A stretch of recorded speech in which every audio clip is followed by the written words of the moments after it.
तुम क्यों परेशान हो व्याकुल हो? तो उस स्त्री ने जवाब दिया, है ऋषि, हे मुनिवर, मैं कोई सांसारिक स्त्री नहीं हूं। तो आप कौन हो? कहने लगी, मैं भक्ति हूं। लोग संसार के अंदर मुझे भक्ति के नाम से जानते हैं, लेकिन कलयुग का आगमन हो रहा है तो मेरी बड़ी बुरी अवस्था हो रही है। जैसे जैसे कलयुग बढ़ेगा मेरी दीन दशा होती जाएगी, भक्ति समाप्त होती जाएगी, कम पड़ती जाएगी। लेकिन भक्ति कहने लगी कि वृंदावन क्षेत्र में आकर के मेरी हालत तो कुछ सुधर गई, लेकिन मेरे जो दोनों बेटे हैं, ये जो बुजुर्ग लेटे हुए हैं, ये बुजुर्ग नहीं, ये मेरे बेटे हैं। इनका नाम है ज्ञान और वैराग्य। ज्ञान और वैराग्य ये भक्ति के बेटे हैं। जब भक्ति अपनी अवस्था में सुदृढ़ होती है, भक्ति जब परिपूर्ण होती है तो ज्ञान उत्पन्न होता है, और जब ज्ञान उत्पन्न होता है तो उसके पीछे से वैराग्य आता है। अब कोई कहे कि हम अचानक वैरागी हो जाए, तो भैया वैराग्य आने वाला नहीं है। आडंबर तो हो सकता है, आडंबर हो सकता है, संसार के साथ छलावा किया जा सकता है, लेकिन वैराग्य इतनी आसानी से आता नहीं।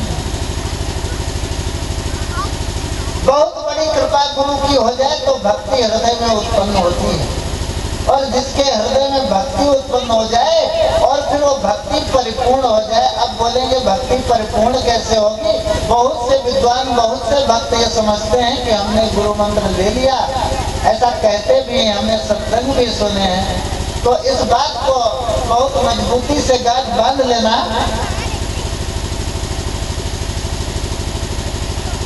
कि गुरु मंत्र मिल गया और आप माला जपने लगे, नाम का जप करने लगे, और आप समझ लें कि आप मोक्ष के मार्ग पर चल पड़े हैं, तो ऐसा अभिमान बिल्कुल भी मत करना। पहले भक्ति को परिपूर्ण करना है, और भक्ति परिपूर्ण कैसे होगी? आपके जैसे कि आपने एक भगोना में चावल पकाते ना, और भट्टी के ऊपर रख दिया, भगोना में चावल डाल करके अब उसमें क्या जरूरत है? पानी की। वो मंत्र रूपी जल उसमें डाल दिया, ऐसे नहीं पकेगा चावल। वो आपका भक्ति रूपी चावल जो भगोना में रखा हुआ है, वो उसमें गुरु मंत्र रूपी जल जब स्वच्छ निर्मल डालेंगे, उसके बाद ही पक सकता है। लेकिन वो मंत्र तो गुरु ने डाल दिया। अब भगोना में आपने चावल चढ़ा दिया भट्टी के ऊपर, अब गुरु का काम खत्म, क्योंकि उसने वो निर्मल शुद्ध जल उसमें मंत्र रूपी डाल दिया है। लेकिन उसके भगोना के नीचे से आँच भी तो होनी चाहिए। अब वो आँच कहाँ से आएगी? वो आँच आपको अपने अंदर उत्पन्न करनी होगी भक्ति की। वो भक्ति की आँच जब आप अपने अंदर उत्पन्न करेंगे, जब तप करेंगे, कुछ शरीर पर कष्ट बर्दाश्त करेंगे, कुछ संसार का त्याग करेंगे, संसार के रस को, जो मैं पहले बता रहा था, संसार को रस को छोड़ते हुए, संसार के आनंद को छोड़ते हुए परम पिता परमात्मा के परम आनंद की ओर आप धीरे धीरे बढ़ेंगे। अपने शरीर को, अपने मन को, अपने चित्त को बांधने की कोशिश करेंगे, एकाग्र करेंगे, तब वो आँच आपके इसी आत्मा से उत्पन्न होगी। और जब वो आँच उत्पन्न होगी तो वो गुरु मंत्र फिर अपना काम करेगा। फिर बुद्ध बुद्ध बुद्ध बुद्ध बुद्ध बुद्ध बुद्ध बुद्ध करते हुए वो चावल आपका सुंदर खीर तैयार हो जाएगा, सुंदर भात बन जाएगा, नाना प्रकार के व्यंजन बन जाएंगे। ये भक्ति संसार के अंदर फिर लोकप्रिय होने लगेगी। है संसार के अंदर कहते हैं कि चमत्कार होने लगा, ये हो गया वो हो गया, नाना प्रकार की महिमाएं होने लगती हैं। लेकिन उस महिमा में भी ज्यादा फंसना नहीं है, उस महिमा में भी ज्यादा फंसने की जरूरत नहीं है, वरना वो खीर तैयार होके फिर वही दशा होगी। कौन सी? खीर पकाई जतन से, ज्ञानियों ने पहले ही सब कुछ बता दिया कि खीर पकाई जतन से, चरखा दिया चला। गुरु मंत्र का जाप, चरखा दिन रात चल रहा, दिन रात चल रहा, तो खीर तो पक गई और फिर पड़ गए संसार के भ्रमजाल में, लोकप्रियता के चक्कर में। तो आया कुत्ता खा गया तू बैठी ढोल।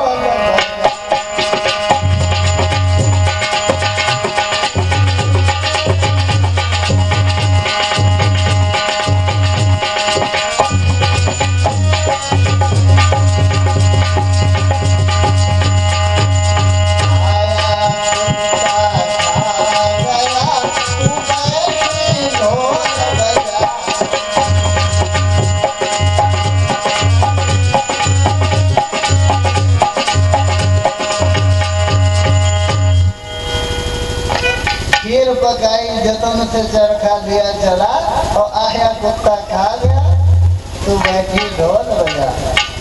किसके लिए कहा? आत्मा के लिए। तू बैठी ढोल बजा, किसी औरत के लिए नहीं कहा। ये आत्मा स्त्रीलिंग है ना, आत्मा से अपने आप से कह रहे हैं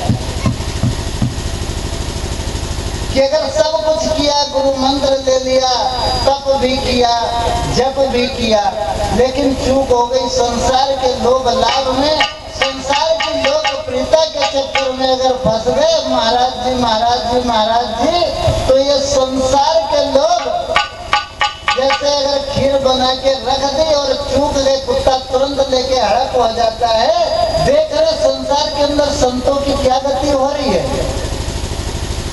ये वही आया कुत्ता खा गया वाली दशा हो रही है।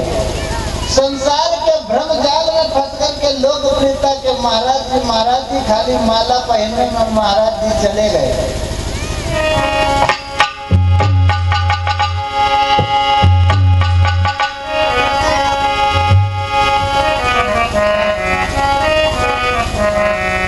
दूर नगरी बड़ी दूर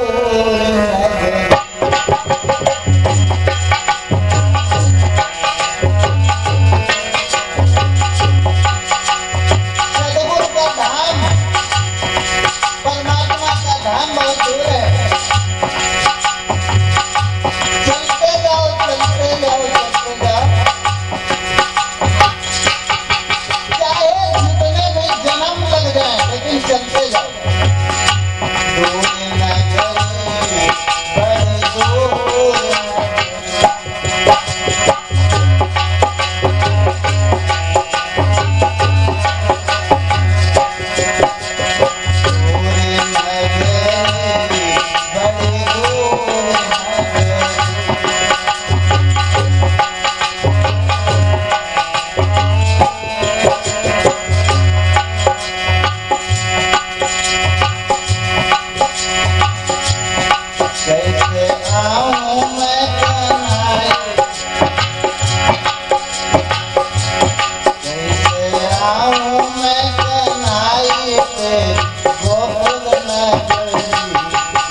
तरह से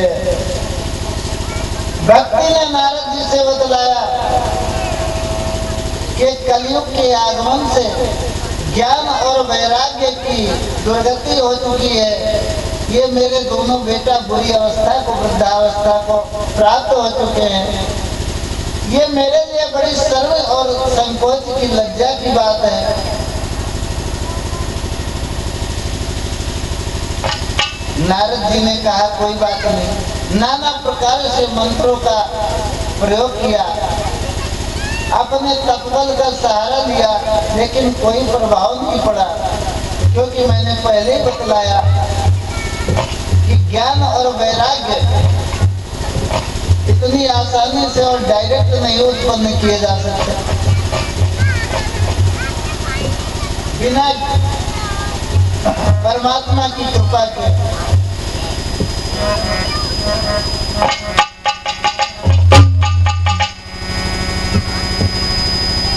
आगे चलते चलते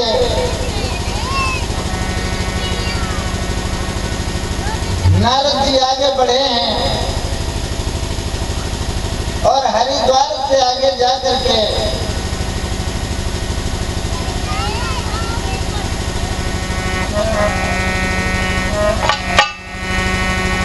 जिस समय सनत कुमार आदि ऋषियों से मुलाकात हुई है उनकी, तो सनकादि ऋषियों ने बतलाया कि हम चल करके भक्ति की समस्या का निवारण करेंगे और यमुना के किनारे उसी शुभ स्थान पे आकर के सनकादि ऋषियों ने श्रीमद् भागवत कथा का यही अनुष्ठान किया है, जिसके 7 दिन की कथा के श्रवण से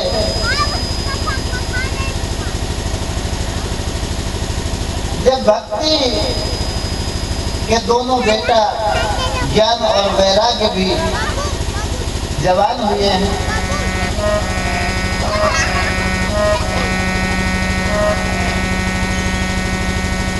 उसी समय से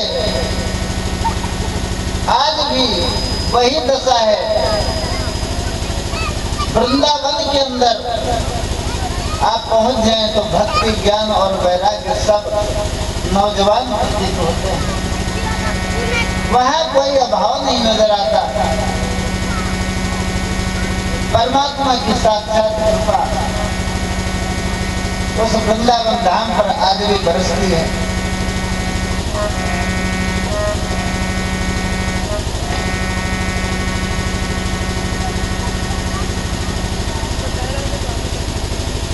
परमात्मा की ऐसी पावन कथा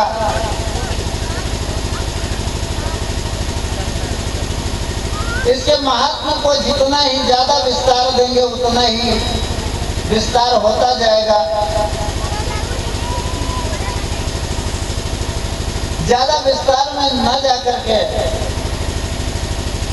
हम भगवान की लीलाओं की ओर ध्यान देंगे और उनके ज्ञान के मर्म को समझने का प्रयास करेंगे।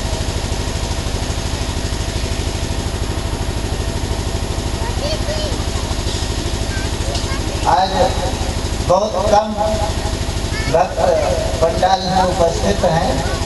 पहला दिन है।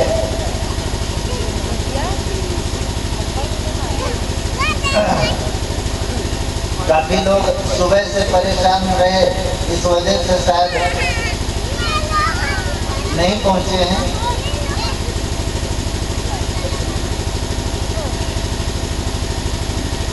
लेकिन मैं तो यही कहूंगा कि खुशकिस्मत वही इंसान है प्रभु चरणों में जिसका ध्यान है। अपने मन को परमात्मा के चरणों में लगाए रखना,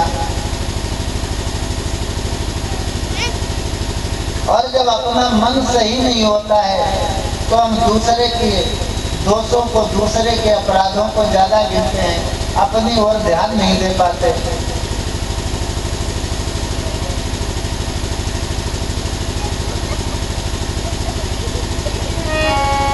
इसलिए केवल अपनी ओर ज्यादा ध्यान देना है, दूसरे के दोषों को, दूसरे के अपराधों को गिनना नहीं है। एक सुंदर से ज्ञान मार्गी भजन के माध्यम से समझने का प्रयास करेंगे। संतों ने कहा,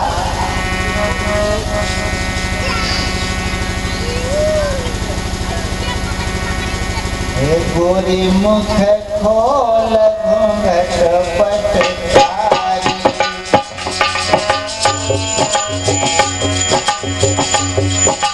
गोरी मुख खोल घूंघट पटकारी।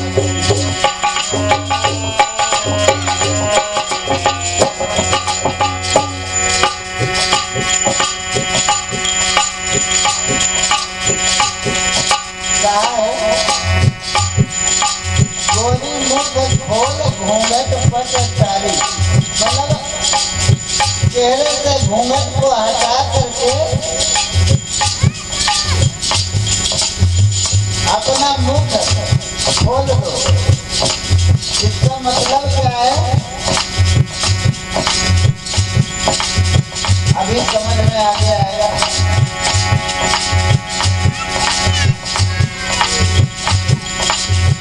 संसार में फंसी हुई आत्मा से